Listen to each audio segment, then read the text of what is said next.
सोचिए जरा, एक केस जो 15 साल से बंद पड़ा है, जिससे सब भूल चुके हैं, और फिर अचानक एक गुमनाम चिट्ठी आती है जो इस ठंडे पड़ चुके राज पर से धूल की परतें हटा देती है। ये कहानी है एक ऐसे झूठ की जिसे एक पूरे समाज ने सच मान लिया था, और उस सच की जो किसी सेप्टिक टैंक की गहराइयों में कहीं दफन था।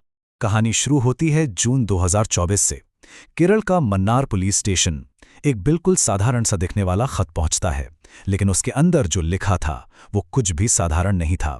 साहब, करीब 15 साल पहले हमारे इलाके में कत्ल हुआ था। महिला का नाम कला था। कत्ल 4 लोगों ने मिलकर किया था। बस इन चंद लाइनों ने एक ऐसी खोज शुरू कर दी जिसका ना कोई सुराग था, ना कोई रिकॉर्ड और न ही कोई गुमशुदगी की रिपोर्ट। तो कहानी का पहला हिस्सा शुरू होता है उसी रहस्यमयी खत से। एक ऐसा खत जो सीधा 15 साल पुराने अंधेरे अतीत से आया था और अपने साथ कई सवाल लेकर आया था। देखिए, इस खत में भेजने वाले का कोई नाम या पता नहीं था, लेकिन जो जानकारी थी वो बहुत साफ थी। एक 15 साल पुराने कत्ल का दावा, पीड़ित का नाम कला, और तो और 4 कथित हत्यारों के नाम भी। मतलब इस एक पन्ने ने पुलिस को एक ऐसे अपराध की जांच करने पर मजबूर कर दिया जो आधिकारिक तौर पर तो कभी हुआ ही नहीं था। पुलिस ने सबसे पहले अपने रिकॉर्ड्स खंगाले, लेकिन उनकी शुरुआती जांच में कुछ हाथ नहीं लगा। पिछले 15 सालों में कला नाम की किसी भी औरत की गुमशुदगी की रिपोर्ट ही दर्ज नहीं हुई थी।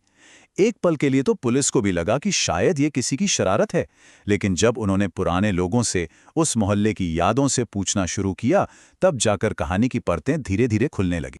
चलिए अब बात करते हैं उस कहानी की जिस पर पिछले 1.5 दशक से हर कोई आंखें बंद करके यकीन करता आया था। एक ऐसा झूठ जिसे इतनी सफाई से बुना गया था कि सच कहीं बहुत बहुत गहरे दब गया था। तो लोगों के बीच जो कहानी सुनाई जाती थी वो कुछ ऐसी थी। 2007 में कला और अनिल ने परिवार की मर्जी के खिलाफ भागकर शादी कर ली। करीब 1 साल बाद उनका एक बच्चा हुआ, और फिर 2009 में एक दिन कला अचानक गायब हो गई।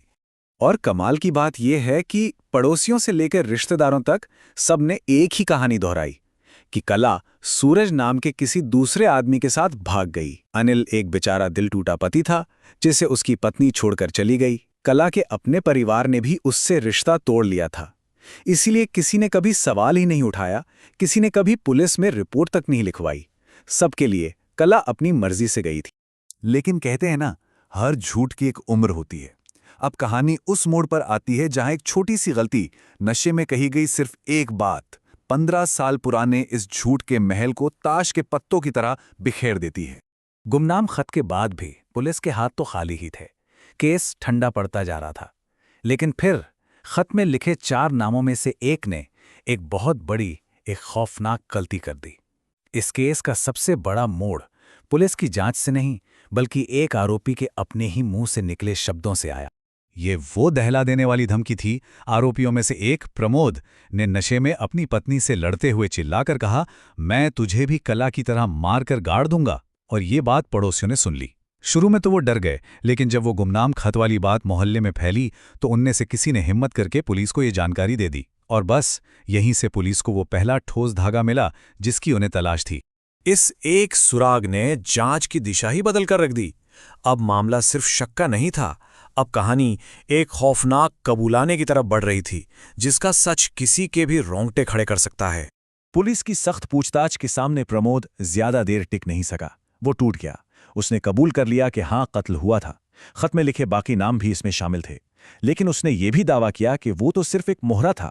इस पूरी साजिश का असली मास्टरमाइंड तो कोई और ही है। और वो मास्टरमाइंड था अनिल कुमार, कला का पति। जी हां, वही इंसान जिसे 15 सालों से सब एक पीड़ित, एक धोखा खाया हुआ पति समझ रहे थे। ये खुलासा सबके लिए एक जबरदस्त झटका था, खासकर कला के उस परिवार के लिए जिसने अपनी ही बेटी से मुंह मोड़ लिया था। अब उन्हें पता चला कि उनकी बेटी भागी नहीं थी, बल्कि उसे कितनी बेरहमी से मार दिया गया था। प्रमोद के कबूलनामे ने कत्ल की वो सच्चाई सामने रखी जिसे सुनकर किसी की भी रूह कांप जाए। उसने बताया कि उन्होंने पहले कला का गला घोंटा, पर वो पूरी तरह मरी नहीं थी। फिर उन्होंने उसे उसी के घर के सेप्टिक टैंक में फेंकने का फैसला किया। उस वक्त भी कला होश में थी और अपने छोटे बच्चे को आखिरी बार देखने की भीख मांग रही थी, पर उसकी एक न सुनी गई और उसे जिंदा ही टैंक में धकेल दिया गया।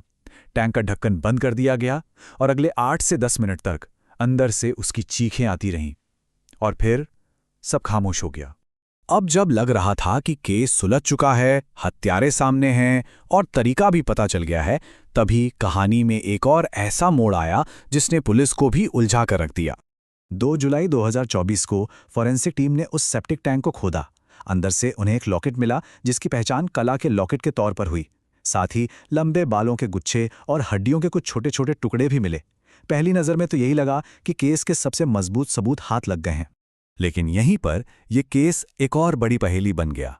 जरा देखिए, ये इस केस का सबसे बड़ा विरोधाभास है।